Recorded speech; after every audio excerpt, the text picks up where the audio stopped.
Hello, my name is Kate Chesterman. I'm a GP in South Norfolk, and I also co-host the GPnotebook education study groups. Welcome to the current season of GPnotebook podcasts, where we present bite-sized topics aimed at all those working in primary care. You can follow me on Twitter @ChestermanKate for more information about the new podcasts and study groups as they become available. Now, for the next few episodes of the podcast, we've got something a little different for you. In May 2022, as part of something we're calling Chronic Conditions Month, there is a series of 7 webinars with live Q&A sessions, each focusing on a different long-term condition. The webinars, which are being run in association with GPnotebook, are designed to provide wide-ranging clinical education programme, focusing not only on the diagnosis and management of different chronic conditions, but also on the strategies required to address the complex and challenging interplay between coexisting morbidities. Healthcare professionals in the UK can register to attend all the events for free at www.chronicconditions.co.uk, so I hope you'll be interested in joining. And to accompany the webinars, the Chronic Conditions faculty has recorded a series of podcasts in the past few weeks, in which they provide some practical advice and suggestions to help you optimise care here and now across a range of conditions. So without further delay, please enjoy the 4th in this series of special episodes. This one is brought to you by Dr Patrick Holmes and Dr Yassir Javaid, who are talking about chronic kidney disease.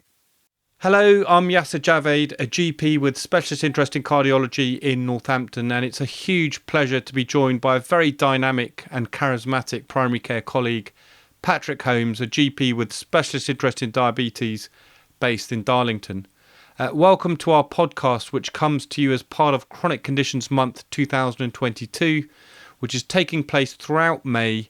And it includes a whole array of interactive and informative webinars designed to address the primary care challenges of diagnosing and managing chronic conditions across a range of specialties. Today in this podcast, we're going to try and demystify the kidneys from a primary care perspective, and in particular how to assess and manage chronic kidney disease, a chronic condition that often doesn't get the priority it deserves, but has now become a hot topic in the new and fast evolving renal metabolic world. So Patrick, these two bean-shaped organs, which do look very understated, sitting just below the ribcage on either side of the spine, they don't tend to receive the same level of attention or limelight as some of the other, shall we say, more glamorous organs like the beating heart or the brain. But the reality is the kidneys arguably influence a much broader array of bodily systems. And in particular, Patrick, CKD is now considered a significant and independent cardiovascular risk factor, so much so that, believe it or not, even cardiologists are beginning to assess kidney function and in particular hunt for albuminuria as a way of risk stratifying patients for cardiovascular disease. Patrick, is that how we should be thinking of chronic kidney disease increasingly? Absolutely. I mean, the kidneys do far more than just filter the blood and produce urine. Although if you actually ask the poor old general public, apparently in a Think Kidney campaign, only 51% of the general public actually recognise the kidneys as the organ that produces urine. So it shows that the issue of knowledge about the kidney is not great, not only in medicine, I would say, but also in the general public. But absolutely, the role of kidneys and the associations with chronic kidney disease and particularly cardiovascular mortality and cardiovascular morbidity is really very strong. And I think I first came on this myself, I suppose, approaching this from a GP with a special interest in diabetes, because it was an important part of our QOF a few years back to be measuring albuminuria. I wondered, well, what was the value of this? We were forever doing it, and it wasn't always being recorded that well. It was always something we struggled with. So that led me to learn more and more about the kidneys, and it's fascinating, really, the role and the importance, which I would say is is very high and should be very high in our thinking. Well, fantastic response there, Patrick. We'll tease out many of these those issues that you've alluded to. But Patrick, we know that diabetes is the leading cause of sort of driving patients to dialysis and end-stage renal disease. Is it true, Patrick, that the cardiovascular risk of having diabetic kidney disease is so great that most patients with it will sadly not live long enough to even go on to dialysis as they succumb to their premature cardiovascular disease? Is the risk really that high? It really is that high. If you look at what people die of when they do have diabetic kidney disease, you're looking at about 50% of those will die from cardiovascular disease. Maybe about a third will die of actual infections. That's the next common one. And it's only about 10% who will actually go on to die of end-stage renal disease. Fantastic. Okay, so Patrick, many colleagues in primary care rely on a falling EGFR to identify chronic kidney disease. You know, once that EGFR drops below 60. I mean, I've been to a recent talk by an eminent nephrologist who says you've already lost probably most of your nephrons at that stage, and therefore the patient has quite advanced chronic kidney disease. In a patient with diabetes in particular, how important is it to get those ACRs done at least annually as a sort of early marker for chronic kidney disease? Well, I think you've already given us the answer. It's really important, isn't it? I mean, because of the hyperfiltering that goes on with in someone with diabetes, it artificially elevates actually their level of kidney function. So you're absolutely right. I've heard that about a third of their kidney function, or even as low as 25% of their kidney function, is left once they hit that EGFR of 60. So it's important if we're trying to prevent this disease. We've said there's this strong association with cardiovascular disease. In fact, most of the cardiovascular burden of diabetes is in people with diabetic kidney disease. So if we can prevent it in the first place and ideally treat their broader risk and not just think of the kidneys, but think of the heart and the rest of their body, then that's the real way for us to manage this. It's, prevention is better than cure, as we all know. So Patrick, that first detection of a raised ACR, is that often the first indication of significant underlying diabetic kidney disease? Can that precede, from what you're suggesting, a lowering of your EGFR by many, many years? Absolutely. Yeah, no, the first sign for most people with diabetes of problems going wrong with their kidney is indeed that elevation of protein in the urine. So their urinary ACR going up and being persistently elevated. So yeah, that's what we should be doing, getting there early, and particularly with the new therapies, which I'm sure at some point we'll come on to talk about, and the evidence which is following them. And it's important we get in there, as I say, early. This is about prevention. So Patrick, why on earth was this such important diagnostic test sort of removed from QOF? It does such a simple test to do. I mean, any thoughts on that? Is there any thoughts as to whether it might even be put back into QOF, for instance? Because I know that it's dropped off quite sharply, hasn't it, in terms of uptake? Yeah, well, it's unfortunate. I think the problem here is politics. As always, the thing which frustrates me most in life is politics, because it doesn't apply, logic doesn't apply there. Remember, the whole point of the quality outcome framework, at least from the BMA, was concerned in our negotiators, was about getting some income into primary care, and because urinary ACR was actually one of the worst ones for us to hit, that was one of the ones we were quite keen to lose, apparently, as negotiators. But it seems somewhat foolish now, particularly as, when I'm looking at therapies, particularly to treat diabetes and increasingly beyond, I'm looking at what that urinary ACR says, and it's a fantastic biomarker to identify who we really need to be focusing our time and effort at this time of population health we're supposedly meant to be doing. So Patrick, let's try and explore some of the barriers perhaps to sort of in routine clinical practice. How important, in your opinion, is it for the urine to be an early morning sample? I mean, if we've got a patient in the surgery with diabetes and we've noticed they haven't had an ACR done for ages, but it's an afternoon, is it still worth getting that urine off before they leave the surgery? Absolutely, and the NICE guidance has changed to confirm this. So yes, I mean, if it may be too dilute, in which case you would need to repeat it, but it's better to get that urine off because, as you said, we've got to make every contact count. Okay, and any other common etiologies for chronic kidney disease? We've talked about diabetes, but when, for instance, in a diabetic patient, should we be considering a potential other cause for someone's deteriorating renal function? Any tips on that? Well, I think we've got to think of, as you say, of all the causes. So obviously, some simple things. If you're dipsticking the urine, do look for blood, and if there's blood there, then I think different. There may be other forms of inflammation going on. If the degree of proteinuria is very high, again, there are other causes, and that's when you start phoning a friend. But also think of, kidney stones, of benign prostatic hyperplasia, or for that matter, any prostatic disease that can often be a cause for declining kidney function and recurrent urine infection. So there's lots of causes, particularly in older people, I would say. And I guess as with most areas of medicine, it's not just the absolute number that's important, but also look at the trend and have a low threshold for, as you say, getting some advice and guidance.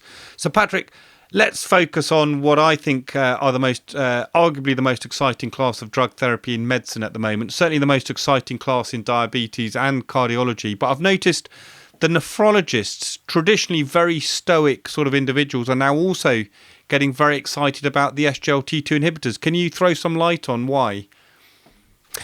Well, I suppose if we go back to because they protect your kidneys, I suppose is the simple message. But we've seen evidence of that right back when we started getting the first cardiovascular outcome data for SGLT2 inhibitors. Really, when they were being used at that time purely for the treatment of diabetes, EMPA-REG, I think there was clear evidence there. And over the time which is built, both in the studies, in all the studies we've seen for treatment of type 2 diabetes, but also in when we're treating people with heart failure in these clinical studies, we can see that things like acute kidney injury have been reduced, as well as this decline in kidney function. And of course, you've already said what we need to be focusing on with people with chronic kidney disease, and that's cardiovascular risk. And these drugs are excellent reducers of adverse cardiovascular events. So and they work very well in people with kidneys. So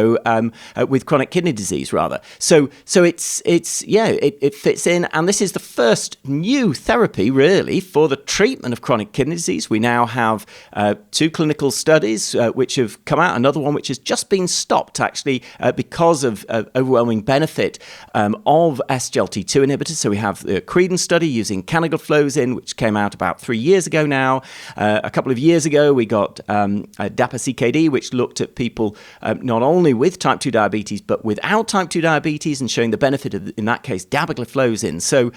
And the one which has just been stopped is called EMPA-KIDNEY, and guess what? It used empagliflozin, and again, people with and without type 2 diabetes. So it's the evidence in terms of protection really is quite strong now. Yeah, and as you say, emphasised with or without type 2 diabetes. And it's quite incredible, isn't it, Patrick? We've gone on a bit of a journey with the SGLT2 inhibitors in respect to renal function. Dare I say it, initially, many of us were a little bit cautious about using SGLT2 inhibitors and wondering whether there's a sort of toxic effect. But I mean, we've gone full circle now, because now they're considered some of the most potent renal protective agents. Explain to us, Patrick, this initial sort of reduction in EGFR that you get with an SGLT2 inhibitor. That's nothing to worry about, is it?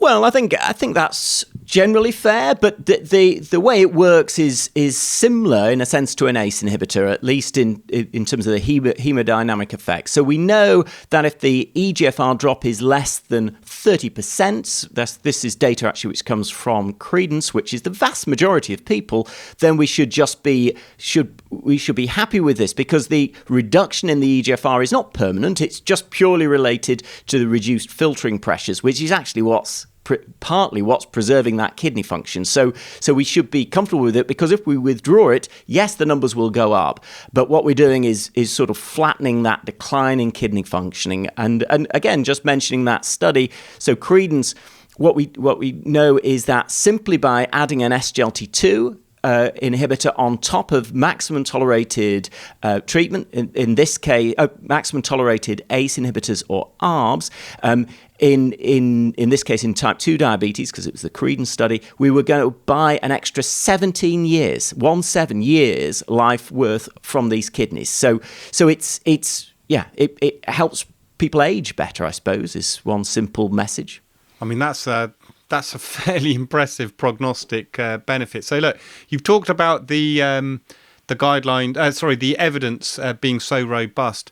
Have these now been reflected in guidelines? So let's start off with probably the most respected guidelines we have in diabetes, the EASD and ADA consensus report. What does that particular latest guidance say about what to do in diabetes? Type 2 diabetes complicated by chronic kidney disease? If there's any evidence of chronic kidney disease, we should be adding this treatment at diagnosis, really, irrespective of their glucose level. So they should be offered metformin unless the EGFR is below the threshold you'd be offering metformin, i.e. 30.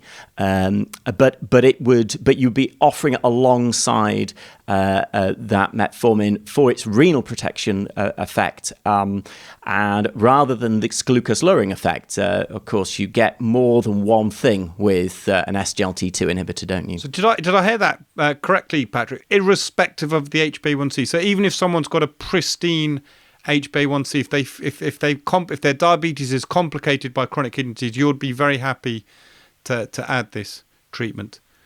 Absolutely, and that's what the guidelines say. And in fact, actually, if we're going to talk about what NICE says, that's what NICE also says. Yeah, let's go on to NICE. Yeah, well, NICE have brought this in. I mean, now, you're going to be offering an SGLT2 inhibitor, quite honestly, to the vast majority. In our local figures, 85% of people who are diagnosed with type 2 diabetes would qualify for an SGLT2 inhibitor, mainly actually because of their Q risk, which obviously is easier to measure. So a Q risk greater than 10%, the same threshold for statins, we should be adding in SGLT2 inhibitors, again, irrespective of their glucose lowering level. So if the HbA1c is fine, because you're giving it for the cardio-renal protection.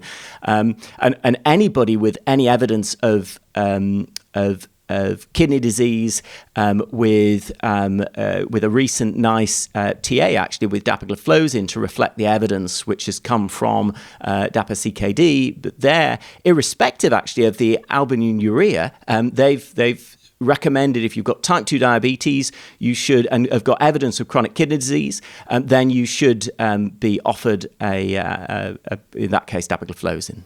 That is such a great example of how things have evolved so dramatically. I mean, this really is a new era of sort of cardio-renal metabolic collaboration when looking at our patients. But let's move away from the SGLT2 inhibitors. I mean, there are other strategies that we should be routinely adopting in primary care for renal protection. I mean, the most important thing is clearly let's identify that renal dysfunction much earlier on in the trajectory. But you'd mentioned ACE inhibitors. Are they still considered sort of first-line treatments? And if so, is it a class effect? Does it matter which one you use? And is it dose-dependent? Should we be aiming for good doses of these drugs? Well, I would say the foundation, of course, is excellent lifestyle intervention, like anything else. So, diet, exercise, healthy diet, Mediterranean type diet. Exercise is good. Smoking cessation and weight management, because as we say, cardiovascular disease is the killer here. So we need to be focused on that. But you're absolutely right. For those people with hypertension, really, I think we should be looking at RAS blockade and dose does so that. Which ones we use, I think I would stick with whatever your favourite one is. But what you do need to be doing is pushing that dose up to the maximum tolerated dose. That's And again, NICE has been clear on this for quite some time, and it's something I often see in colleagues. They've started maybe on a small dose of an ACE inhibitor, maybe 10 milligrams of lisinopril or 2.5 milligrams of ramipril, and they just leave it at that because the blood pressure seemed to be okay. But no, there is clear randomized control evidence that the higher doses protect the kidneys more than lower doses. In fact, I believe that's the very reason why the NICE hypertension guidance has an ACE inhibitor as first line for all diabetic patients, irrespective of age or ethnicity. And then I guess the other thing we probably should talk about is blood pressure is really important, isn't it? I mean, that is a big influencer of the rate of renal decline. I mean, Patrick, I'm very wedded to the European Society of Cardiology guidelines that for many years now have said, for those type of high risk patients, your default should be, unless you've got a frail patient and you're worried about postural hypotension, we should be looking to be aggressive at around less than 130/80. Would you agree with being that aggressive? I would. I mean, as you say, I think if you've obviously we as GPs we often think of the patient. So I think there's clear evidence that certainly the lower is better. I think then if you're dealing with issues such as falls or postural hypotension, then I think then you do need to individualize. But I think in general, I would go, if there's evidence of kidney disease, I would certainly go with the 130/80, for those benefits, particularly, as I say, the cardiovascular and renal benefits of getting that lower blood pressure. Absolutely. And the last thing I'm going to weave in is, I think we're a bit too gung-ho sometimes in dishing out or recommending anti-inflammatory, non-steroidal anti-inflammatories. Our nephrologists are always reinforcing to us locally that even a 4-day course of ibuprofen can be quite damaging to the kidney. And if you've already got underlying chronic kidney disease, you should be looking to protect that as much as possible. So maybe just making sure as part of our routine counselling for these patients, reinforcing to them the dangers perhaps of using anti-inflammatory usage. So Patrick, thank you so much for your expert perspective. Incredibly helpful, giving a real spotlight on this possibly previously slightly neglected area of medicine, I would say. And thank you all, the audience, for listening. We hope you, like me, found this podcast helpful. Please make sure to register on the Chronic Conditions website so you can listen to other podcasts in the series and for our interactive webcasts that are going to be brought to you as part of Chronic Conditions Month 2022. And you can sign up at chronicconditions.co.uk.